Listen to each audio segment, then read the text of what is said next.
Howdy y'all, welcome to the show. It is I, your friendly neighborhood psychopath. Long time, no see. For reasons you will soon discover, it has certainly been a time. Today we are going to discuss Stranger Things 4, i.e. the 4th season of Netflix's popular 80s nostalgia horror show. Though admittedly we are doing something fairly different from the standard modus operandi, because what we usually do is a review that overviews all the pros and the cons of a show, movie, or game, and then maybe do a second follow-up spoiler video. But we're not gonna do that today. Instead, we are doing a video essay for reasons that will become very apparent as this video goes on. Be forewarned, there will be spoilers for Stranger Things 4 in this video, like all of it. So if you have not seen the show and want to remain unspoiled, I'd suggest skipping this video for now. Additionally, I want to discuss a content warning because we are broaching some heavy topics today like PTSD, mental health, suicidal ideation, and gender dysphoria, and how all those things can coincide and intersect with queer identity. So if that is potentially triggering to you, you might want to skip this video for now for that reason too. Also, as a side note, I bring up some recent personal mental health struggles as well, though I just want to be clear, I am doing fine. I'm currently receiving treatment, I saw a psychiatrist yesterday, I picked up my pills today, and I'm honestly doing what I can to keep my overactive noggin occupied. It's going to be fine, we're gonna make it through this. So with all that out of the way, without further ado,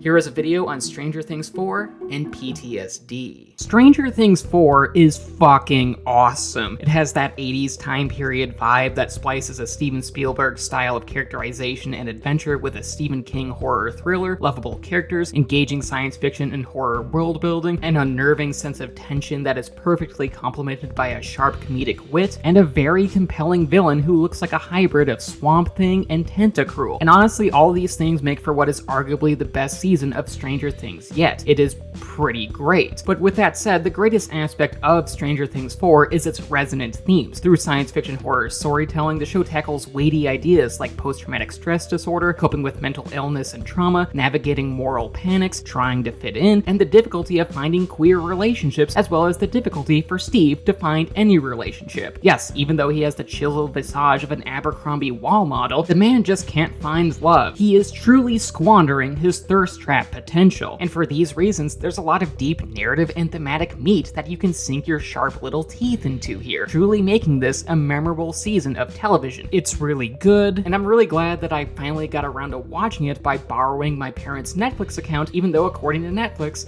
I am now officially a criminal mastermind. Probably. However, these themes are especially relevant to me right now. In fact, I related to all the show's characters and their respective arcs this season, mostly because I'm going through my own shit at the moment that has a lot of parallels with Stranger Things 4. In terms of the trauma angle, my mental health has been really kicking my ass the last few weeks. My PTSD has been hitting me really fucking hard. Panic attacks and crying spells have become really common. And in terms of the queer and moral panic story points, I related to them due to the fact that I'm a transgender woman, meaning that 1, I am very, very gay, and 2, I'm part of a community that's a victim of a modern moral panic. Oh, joy! So when Stranger Things 4 released and presented a narrative that, separate from the science fiction and horror aspects, is about trauma victims trying to overcome their own mental torments through various coping and therapy strategies, how average folks can be whipped up into a frenzy of angry mobs against misunderstood demographics, or how queer people can be personal disasters, and that's not meant to be a diss here, I'm a walking and talking gay trash can myself, it takes one to know one, I repeatedly came to the conclusion that Stranger Things 4 wasn't just sci-fi, it wasn't just fantasy, it was my fucking life. Which, okay, maybe I'm being more than a little melodramatic here, but you get the sentiment, and while sure, I'm not actively being stalked by the ghosts of Green Giant's past, or know anyone who has telekinetic abilities, as far as you know, Stranger Things 4's thematic core is still very applicable to my own current experiences.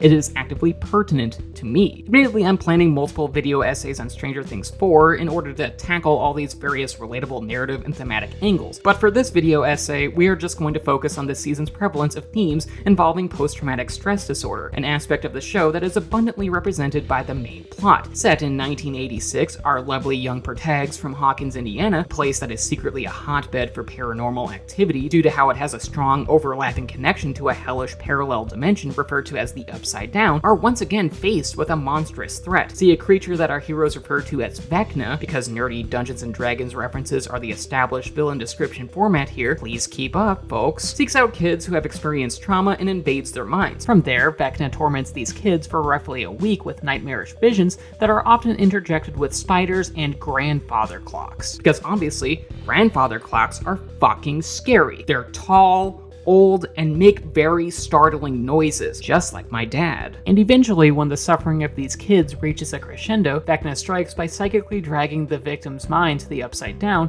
where he murders them in gruesome fashion. Events ramp up further when we discover that Max, i.e. a character who has been part of the show's fighting supernatural evil rodeo since season 2, is being targeted by this evil telepathic sentient booger, which makes sense. After all, Max has her own traumatic baggage due to watching her brother Billy die back at the end of season 3, which makes her a prime potential victim for Vecna. And from there, it is up to the team to try and figure out how to save Max, learn what Vecna wants, and find a way to ultimately defeat him. Max's arc and journey in Stranger Things 4 is the most inspiring to me. Sure, there's other characters who receive prominent character development in this season, which we'll get to in subsequent videos, but Max's journey is the best here. It is supreme, though admittedly I'm more than a little bit biased. After all, Max has been my favorite Stranger Things character since season 2. Even though, yes, I do adore characters like Elle because who doesn't love a superpowered badass, or Dustin because he's funny, or Nancy because I respect her journalistic intuition, or Robin because sapphic catastrophes are among my favorite character types, or Steve because he's just so damn nice, even though I honestly secretly hate him, mostly because I'm kind of always jealous of anyone who is prettier than me. I'm just a petty little bitch like that. But for me, Max has always been my go-to. As the gamers say, she is my main, just like Solid Snake and Smash. I find her rebellious punk rock attitude worthy of emulation, her loyalty to her friends is endearing, and Max has been through so much traumatic bullshit, yet has been able to overcome that said shit by portraying an extensive amount of emotional fortitude. She is brave as hell, and I respect her for that. Yet her journey in Stranger Things 4 by itself is on another level. By being targeted by Vecna,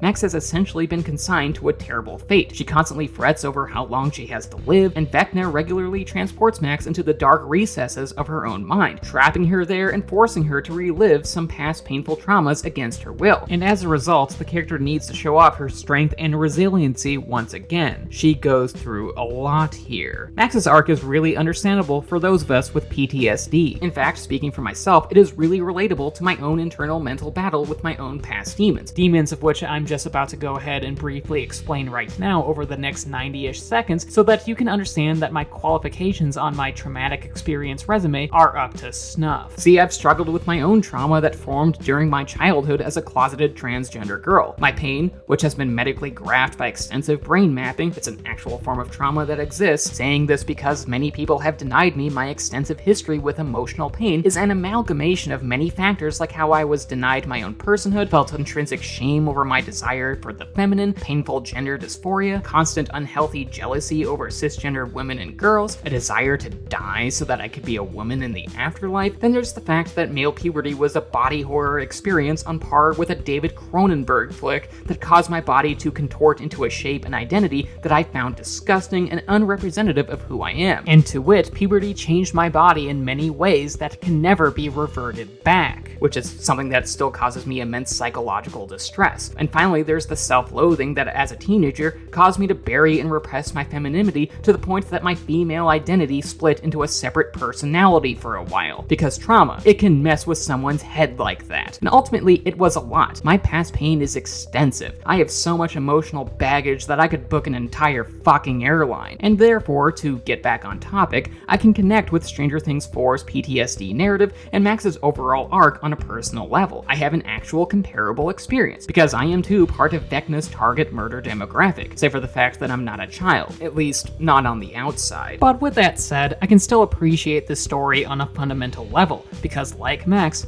I have the trauma. This brings us to Vecna, an antagonist who is the embodiment of our collective traumatic emotional pain. Even more so than just being an intimidating presence with a cool power set, Vecna is representative of bigger issues, kind of like how the Phantom in It Follows was a stand-in for death, trauma, and venereal disease, proving that you should wear a condom at all times, lest you become the focal point of a murderous shape-shifting monstrosity who wants to literally fuck you to death. And Vecna did the same. Well, not the fuck you to death bit, but rather he, like the Phantom segment it follows represents more than just being a creepy monster with a deep voice in desperate need of a lozenge. If anything, Vecna is the literal embodiment of PTSD. He is the PTS demon, if you will. The creature is the harbinger of immense pain and distress. He slowly eases himself into the minds of his victims, causing them to be at first on edge and irritable. These kids receive horrific nightmares that prevent them from having even a moment's respite, making them lethargic, exhausted, and physically feeling like shit, which makes the victims vulnerable to what happens next. See, Vecna physically incapacitates his victims. They are rooted to the spot and their eyes flicker white, and when that happens, he transports the mental versions of his victims into their own haunted mindscapes, replaying the victims' traumatic memories, all while adding some dark twists like nightmarish visuals and embodying the mental projections of their loved ones in order to have these false mental projections tell the victims that's their trauma, whether it be over the death of a brother or whatever else, is all their fault, which causes the victims to become even more distressed, all before Vecna promises that he will end their suffering, that he wants them to join him, expressing his desire to murder his victims, all before committing the deed via breaking their bones and exploding their eyes, which I'm tempted to describe as a gruesome suicide metaphor, but it goes beyond that. That's actual damn subtext, because Vecna is a monster in every sense of the word. Vecna's methodology has strong overlaps with real-life PTSD. Speaking as someone who has been having a rough go of it lately, I can confirm that Stranger Things 4's portrayal of trauma is pretty spot on. Like Vecna, trauma can really creep up on those afflicted by it. It can all start with irritability, anxiety, and the activation of your lizard brain's fight or flight mode, which then makes it really hard to sleep, because you'd better believe that having constant invasive and uncontrollable anxiety that induces existential dread, as well as a heartbeat that constantly hammers at the back of your throat for weeks on end, will cause anyone to feel exhausted and lack a sense of rest. And with that, folks with PTSD like myself might feel like ass cactus. We might feel like death. We might feel worse than Ozzy Osbourne after he was dumped by Black Sabbath. It really sucks and makes it really damn difficult to concentrate or focus.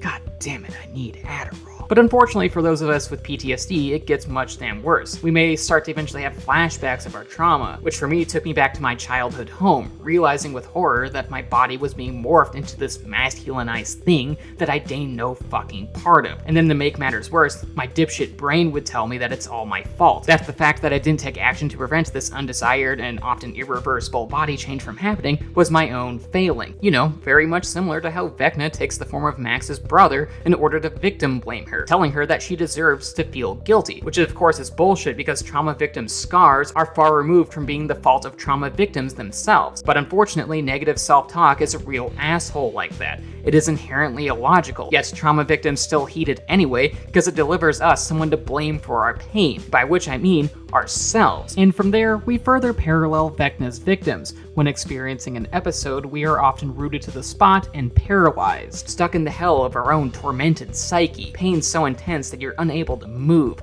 unable to function, unable to do anything. And maybe you might be thinking there's a way out of that pain, a way to join that darkness in perpetuity, which you shouldn't, of course. Life is important and worth living, and even though there are times where it doesn't feel like it, people do love you and care about you. There are just a lot of great and wonderful reasons to continue to live, even despite how much life can hurt sometimes, because truly, living is ultimately the most logical choice. Yet for those with PTSD and mental illness at large, it can be challenging to keep this fact in mind. Even though we consciously know these truths and ultimately do overall desire to live, pain can be a very corrupting influence. If anything, when you're having a PTSD episode, your sense of good judgment is thrown into disarray. After all, it is difficult to analyze events and feelings in a concise, nuanced, and logical manner when you are almost buckling under the weight of heavy emotional wounds. Because even though continuing to live is logically the correct decision, trauma can just feel so oppressively and emotionally overwhelming and psychologically draining that during these episodes, all you understand is the torment.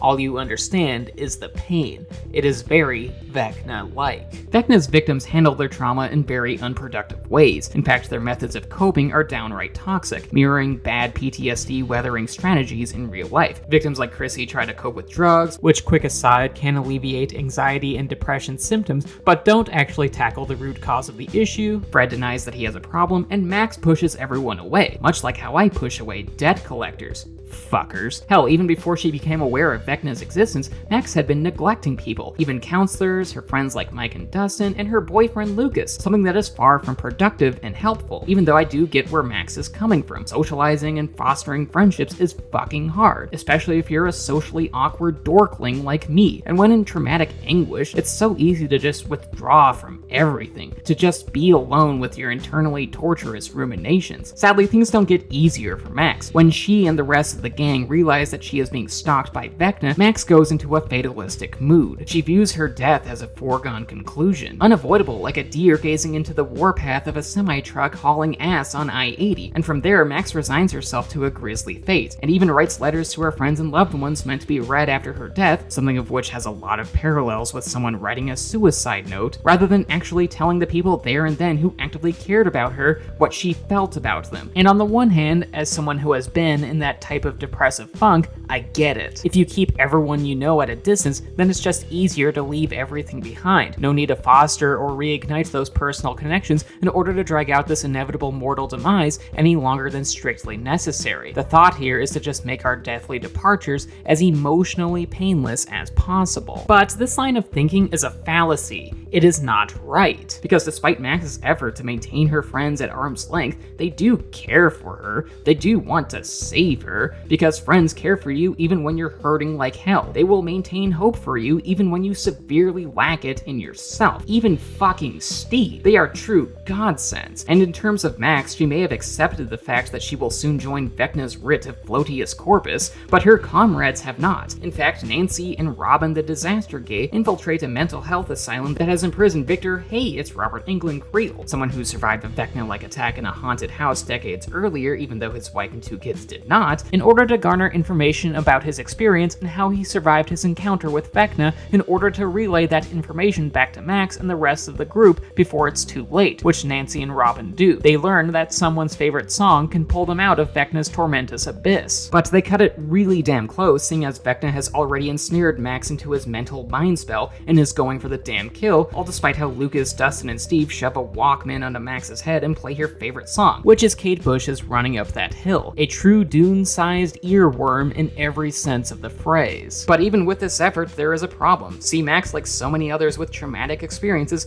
might have the tools that she needs to escape and break free from her mental tormentor. She might have the support of some really kick-ass friends, because friendship, it's fucking magic. But the issue here is that Max has to choose to accept that help and utilize those aforementioned tools. She has to choose to live. Admittedly, this is something that Max, like most trauma victims, does desire. She knows in her heart that she doesn't want to die, because despite her efforts to sideline and avoid her friends, she still has those strong personal connections. There is love and more than a few reasons to live there. But for her, unfortunately, it's just so damn hard. The pain is just so intense, so much so that it's arduous for her to even process these feelings in a logical manner. And I know this because I've fucking been there many a time. It's my least favorite vacation spot, even more so than Las Vegas. And for folks with PTSD, it's a massive and taxing mental undertaking to overcome this Mount Everest-sized hurdle. Yet so many trauma victims do it anyway. They embrace their survival instinct. And thankfully, Max, being the strong and awesome favorite character that she is,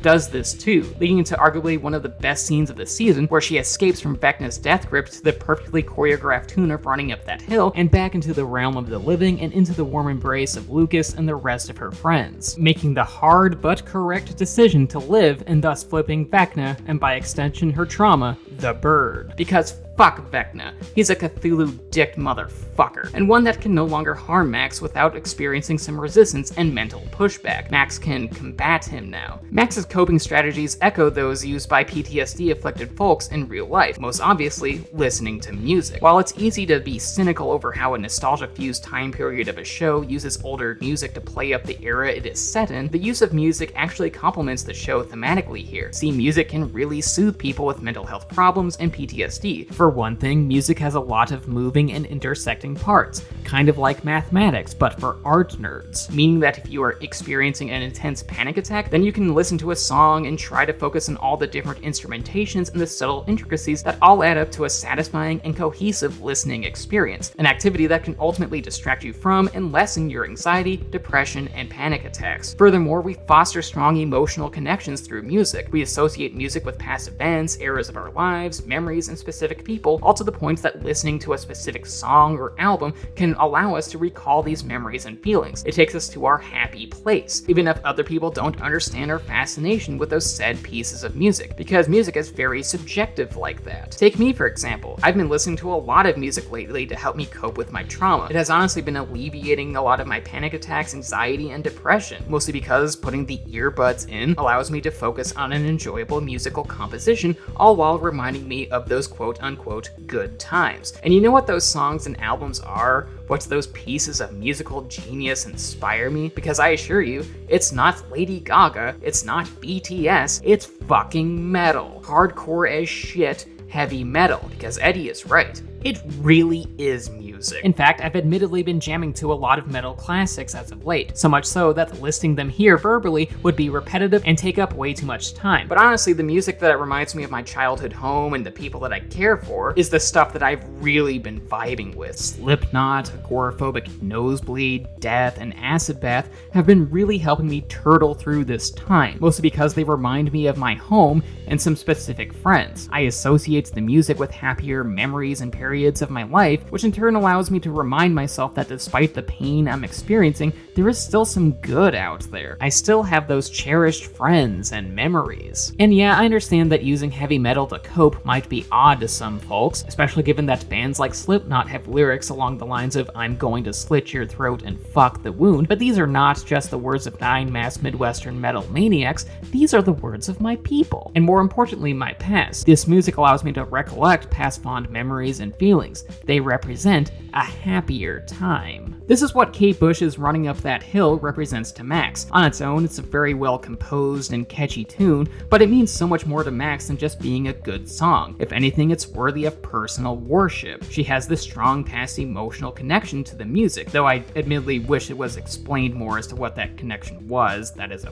flaw in my opinion, but still it plays its purpose in the narrative. The song causes Max to recollect some of her happiest memories with her friends, allowing her to keep Vecna and her internal demons at a distance and letting her focus on what matters to her most, which means living so that she can be with the people who really matter to her, attempting to survive her trauma so that she can have a happy future with Lucas and company, to have something to live for. Of course, this does not alter the fact that Max is still in danger. Our green trauma monster is still rummaging through her mind and looking for an opening to strike when she is vulnerable, much like how actual mental illnesses are wont to do. Max can't outrun him forever. She ain't Forrest Gump. But Max can battle Vecna on her own terms, which means holding him at bay via the power of Kate Bush and the support of some cool friends and all that other mushy shit, all until she is ready to hash out her traumatic grievances with this eldritch Freddy Krueger abomination. At some point, Max will have to confront the darkness within her. To be continued in part